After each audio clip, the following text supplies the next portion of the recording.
Hi అందరికీ నమస్కారం. ఇవాళ మెగాస్టార్ చిరంజీవి గారి పుట్టినరోజు. అంటే కోట్లాది మంది ఆరాధ్య దైవం, కోట్లాది మందికి ఒక ఇన్స్పిరేషన్గా నిలిచిన మెగాస్టార్ చిరంజీవి గారి జన్మదినం ఆగస్టు 22. 1955 ఆగస్టు 22న జన్మించారు కొణిదెల శివశంకర వరప్రసాద్. కానీ 1978లో పునాది రాళ్లతోటి మెగాస్టార్ చిరంజీవిగా పురుడు పోసుకున్నారు అని చెప్పాలి. ఈ క్రమంలో ఎన్నో అవమానాలు, ఎన్నో చీత్కారాలు, ఎన్నో అణిచివేతలు. అయితే ఈ సందర్భంగా నాకు దేవరకొండ బాలగంగాధర తిలక్ గారు రచించిన చిన్నమ్మ అనే ఒక పోయంలోని కొన్ని పంక్తులు, సహజంగా పవన్ కళ్యాణ్ గారు ఇవి రాజకీయ ప్రసంగంలో చెప్తా ఉంటారు. ఈ రాజకీయ ప్రసంగంలో చెప్పేవి వాస్తవానికి పవన్ కళ్యాణ్ గారికి రాజకీయాల్లో వర్తిస్తాయి, కానీ చిరంజీవి గారికి తన జీవితంలో కూడా వర్తిస్తాయి అని చెప్పాలి. చిరంజీవి గారి జీవితంలో వర్తించాయి కాబట్టే చిరంజీవి గారు ఈ స్థాయికి వచ్చారు. కాబట్టే చిరంజీవి గారి నుంచి పవన్ కళ్యాణ్ గారిని మనం చూడగలిగాం. Without Chiranjeevi there is no Pawan Kalyan. ఇది అందరం అంగీకరించాల్సిందే. సో ఆ పంక్తుల్లో ఒక్కసారి మనం గుర్తు చేసుకుందాం. ఇల్లేమో దూరం, చుట్టూ గాఢాంధకారం, దారంతా గోతులు, చేతిలో దీపం లేదు, అయినా గుండెల నిండా ధైర్యమే కవచం, ఆత్మవిశ్వాసమే ఆయుధం, తన ప్రతిభే కొలమానంగా సాగారు మెగాస్టార్ చిరంజీవి గారు. తనది కాని రంగం, గాడ్ ఫాదర్ అంటూ ఎవరు లేరు, ఎవరు గైడ్ చేసేవాళ్ళు లేరు, ఎవరు దారి చూపించేవాళ్ళు లేరు. అయినా ఒక్కడిగా మొదలై ఇవాళ కోట్లాది మంది ఆయనతో ఆయన వెంట నడిచే స్థాయికి తీసుకొచ్చారు మెగాస్టార్ చిరంజీవి గారు. తెలుగు చలనచిత్ర పరిశ్రమలో చిరంజీవి గారికి ముందు, చిరంజీవి గారికి తర్వాత అని చరిత్ర పుటల్లో లిఖించదగిన విధంగా చిరంజీవి గారి ప్రతిభ, చిరంజీవి గారి టాలెంట్ తెలుగు సినిమా ఇండస్ట్రీని ప్రపంచానికి పరిచయం చేసిందని చెప్పాలి. ఎస్, చిరంజీవి గారి ముందు, చిరంజీవి గారి తర్వాత ఎవరైనా అంగీకరించాల్సిన అంశమే ఇది. అయితే ఈ క్రమంలో ఆయన ఎన్నో అవమానాలు ఎదుర్కొన్నారు, అణిచివేతలు ఎదుర్కొన్నారు, చీత్కారాలు ఎదుర్కొన్నారు. ఒక క్రాంతి కుమార్ దగ్గర నుంచి మోహన్ బాబు, ఇంకా రోజా, జీవిత, రాజశేఖర్, వీళ్ళందరూ కూడా సినిమా ఇండస్ట్రీలో చిరంజీవి గారిని అవమానించడానికి పుట్టిన వాళ్ళలాగే కనిపిస్తారు. ఆ తర్వాత రాజకీయాల్లో ఆయన వచ్చిన మొదలుకొని కోడిగుడ్లు కొట్టారు, బురద కొట్టారు, కుటుంబం మీద నిందలేశారు, ఆయన మీద దాడులు చేశారు. ఇలా ఎన్ని చేసినా చిరంజీవి గారు చెక్కు చెదరని చిరునవ్వుతో ఇవాల్టికి అందరికీ సంతోషాన్ని పంచుతూనే ఉన్నారు.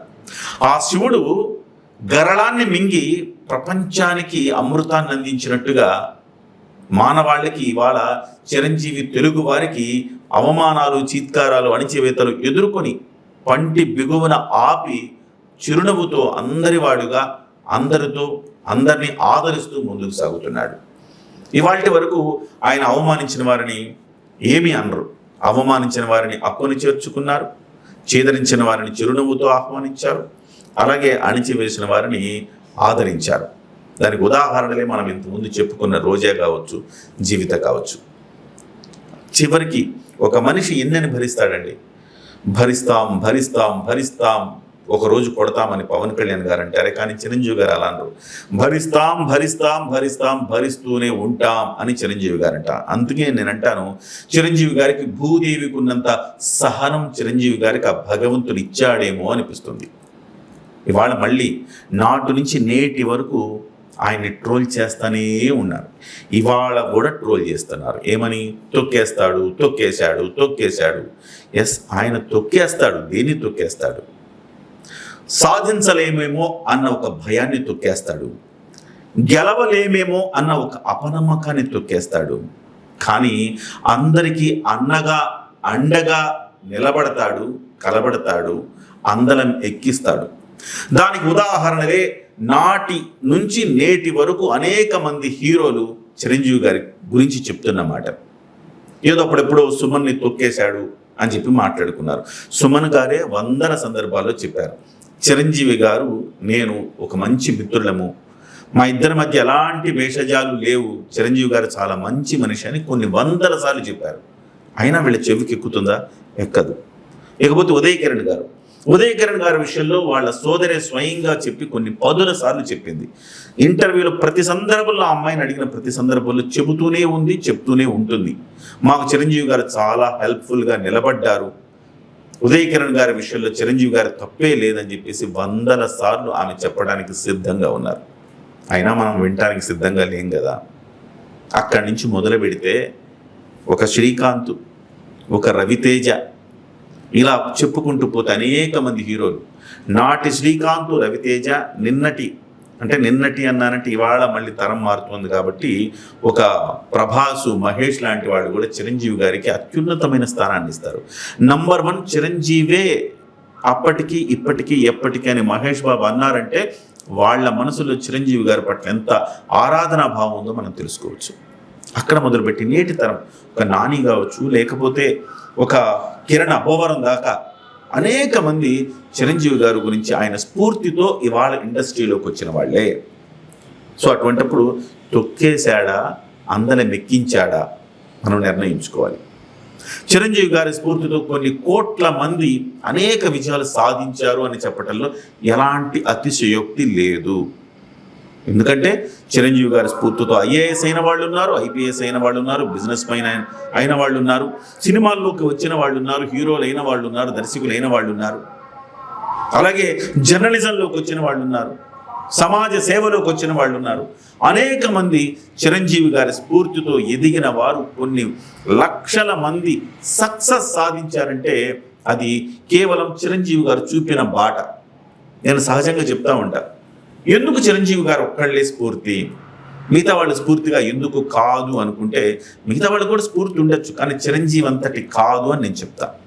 చిరంజీవి గారి తరంలో మనం చూసుకుంటే చిరంజీవి గారు, బాలకృష్ణ గారు, నాగార్జున గారు, వెంకటేష్ గారు, వీళ్ళలో స్వయం కృషితో ఎదిగి ఎలాంటి అండదండలు లేకుండా, ఎలాంటి బ్యాక్గ్రౌండ్ లేకుండా వచ్చింది ఒక్క చిరంజీవి గారు మాత్రమే. అందుకే చిరంజీవి గారు ప్రతి సామాన్యుడికి ఒక ఐకన్. ప్రతి సామాన్యుడు చిరంజీవిని చూసి చిరంజీవిలా అవ్వాలి అనుకుంటాడు. చిరంజీవిలా ఉన్నావా అంటారు, ఎరా నువ్వేమైనా చిరంజీవా అంటారు. ప్రతిదానికి ఒక పోలిక, చిరంజీవి అనేది ఒక పోలిక ప్రతిదానికి. ప్రతి సక్సెస్కి ఒక పోలిక, చిరంజీవి అనేది ఒక పోలిక. ఆ రకంగా చిరంజీవి గారు ఇవాళ ఒక మార్గదర్శిగా మారారు, ఒక 4 తరాలకు మార్గదర్శిగా మారారు అంటే ఎలాంటి అతిశయోక్తి కాదు అని చెప్తా. అయితే ఇక్కడ కొన్ని అంశాలు మనం మాట్లాడుకుందాం. చిరంజీవి గారు ఏమిచ్చారు? చిరంజీవి గారికి సినిమా ఇండస్ట్రీ ఏమిచ్చిందో తెలియదు, కానీ సినిమా ఇండస్ట్రీకి చిరంజీవి గారు చాలా ఇచ్చారు. కొత్త ట్రెండ్ నేర్పారు. చిరంజీవి గారికి ముందు, చిరంజీవి గారికి తర్వాత అని సినిమా ఇండస్ట్రీ కొలతలు వేసుకునేంత కొత్త ట్రెండ్ నేర్పారు. కొత్తగా డాన్స్ను పరిచయం చేశారు, కొత్తగా యాక్షన్ నేర్పించారు. చిరంజీవి గారిని తెలుగు సినిమా ఇండస్ట్రీనే కాదు, భారతీయ సినీ చరిత్రలో అంత అద్భుతంగా డాన్స్ చేయగలిగిన హీరో లేరని స్వయాన కొరియోగ్రాఫర్లే చెబుతారంటే అంతకు మించిన కొలమానం లేదుగా. అలాగే యాక్షన్, అప్పటి వరకు డూపులను పెట్టుకొని చేసిన హీరోల్ని మాత్రమే మనం చూసాం, కానీ స్వయంగా తానే రంగంలోకి దిగి వితౌట్ డూప్ యాక్షన్ చేసిన మొట్టమొదటి హీరో చిరంజీవి గారు అని మనం చెప్పాలి. అలాగే చిరంజీవి గారు కామెడీలో కూడా కొత్త ట్రెండ్ సృష్టించారు. అప్పటి వరకు హీరోలు హీరోయిజం చూపిస్తుంటే కమెడియన్లు కామెడీ కోసం కమెడియన్లను పెట్టుకోవాలి, కానీ ఒక హీరోనే తన కామెడీ టైమింగ్ తోటి ఎంటర్టైన్ చేయడం అనేది కేవలం చిరంజీవి గారితోనే స్టార్ట్ అయిందని మనం చెప్పుకోవచ్చు. ఇవన్నీ చిరంజీవి గారు సినిమా ఇండస్ట్రీకి ఇచ్చినవే. ఇవి కూడా కాక సినిమా ఇండస్ట్రీకి చిరంజీవి గారు మానవత్వాన్ని కూడా పరిమళింపజేసేలాగా మానవత్వాన్ని పరిచయం చేశారని చెప్పాలి. చిరంజీవి చారిటబుల్ ట్రస్ట్ ద్వారా ఎన్నో సేవా కార్యక్రమాలు చేశారు. కరోనా వచ్చినప్పుడు అందరూ ప్రశాంతంగా తమ ఇళ్లలో ఉండి 3 పూటలా తినగలిగేలాగా చిరంజీవి గారి చారిటబుల్ ట్రస్ట్ ఒక వితరణ కార్యక్రమాన్ని చేసింది. ఆ తర్వాత ఆక్సిజన్ సిలిండర్లతో ఎన్నో ప్రాణాలను కాపాడారు. ఇప్పటికీ చిరంజీవి గారు సినిమా ఇండస్ట్రీకి సంబంధించి సినిమా ఇండస్ట్రీలో ఉండే సభ్యులందరికీ, మూవీ ఆర్టిస్ట్ అసోసియేషన్ ఇతర సభ్యులందరికీ కూడాను చిరంజీవి గారు తన తన మీద అభిమానం చూపిస్తున్న హాస్పిటళ్లతో కావచ్చు, ఇతరులతో కావచ్చు టైఅప్ పెట్టుకొని వాళ్ళందరికీ ఉచిత ఆరోగ్య పరీక్షలు చేయిస్తున్నారు. ఇక వ్యక్తిగతంగా గుప్త దానాలు కావచ్చు, వాళ్ళు బయటకు వచ్చి చెబితే తప్ప తెలియని దానాలు కావచ్చు, కొన్ని వందలు వేలల్లో ఉంటాయి అంటే మనం నమ్మాలి. ఎందుకంటే అన్ని రకాల వాళ్ళు వచ్చి చెప్తే తప్ప మనకు తెలియదు. సో అదే సమయంలో దాదాపు 100 కోట్ల రూపాయలు వెచ్చించి ఇప్పటి వరకు కొన్ని లక్షల మందికి ప్రాణదానం చేశారు బ్లడ్ బ్యాంక్ ద్వారా. కొన్ని వేల మందికి చూపు తెప్పించారు తన ఐ బ్యాంక్ ద్వారా చిరంజీవి గారు. దీనంతటికీ చిరంజీవి గారికి అయిన ఖర్చు 100 కోట్ల పైమాటే. చాలామంది అంటారు చిరంజీవి గారు రక్తం అమ్ముకున్నారని. జీవిత రాజశేఖర్ లాంటి వాళ్ళు కేసులు ఇస్తే కోర్టు వాళ్ళకి మొట్టికాయలు వేసి శిక్షలు కూడా విధించిన పరిస్థితి మనం చూసాం. సో కాబట్టి చిరంజీవి గారు ఒక బ్లడ్ బ్యాంకు ద్వారా 100 కోట్ల రూపాయలు తాను ఖర్చు పెట్టారు అంటే ఇవాళ ఆయన ఎంత సేవా కార్యక్రమాలు చేసి ఉన్నారో మనం అర్థం చేసుకోవచ్చు. ఈ క్రమంలో చిరంజీవి గారు తన ఈ 1978 నుంచి ఈ దరిదాపులుగా ఒక 50 ఏళ్ళు, 48 సంవత్సరాలైంది. ఈ 48 సంవత్సరాల సినీ ప్రయాణంలో ఆయన సాధించని అవార్డులు అంటే ఒక 3 మాత్రమే ఉన్నాయి. 1 national award, 2 Dadasaheb Phalke award, 3 Bharat Ratna. మిగతావన్నీ సాధించారు. నంది అవార్డులు, ఫిల్మ్ఫేర్ అవార్డులు, అది ఇది మొత్తం కూడా ఒక పెద్ద బంగ్లాకి సరిపోయే అవార్డులు, రివార్డులు చిరంజీవి గారు సంపాదించారు. కానీ ఒక లోటుగా ఉండిపోయింది, అది నేషనల్ అవార్డు రాలేదు అని కొంతమంది అభిమానులు బాధపడుతుంటారు. కానీ నేనంటాను నేషనల్ అవార్డు చిరంజీవి గారిని మిస్ అయ్యింది అంట.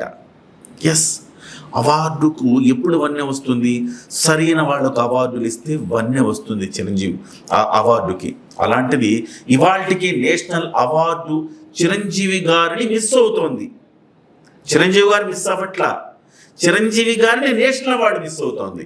కాబట్టి చిరంజీవి గారిని నేషనల్ అవార్డు మిస్ అయింది, కానీ దాదాసాహెబ్ ఫాల్కే అవార్డు రాబోతోంది.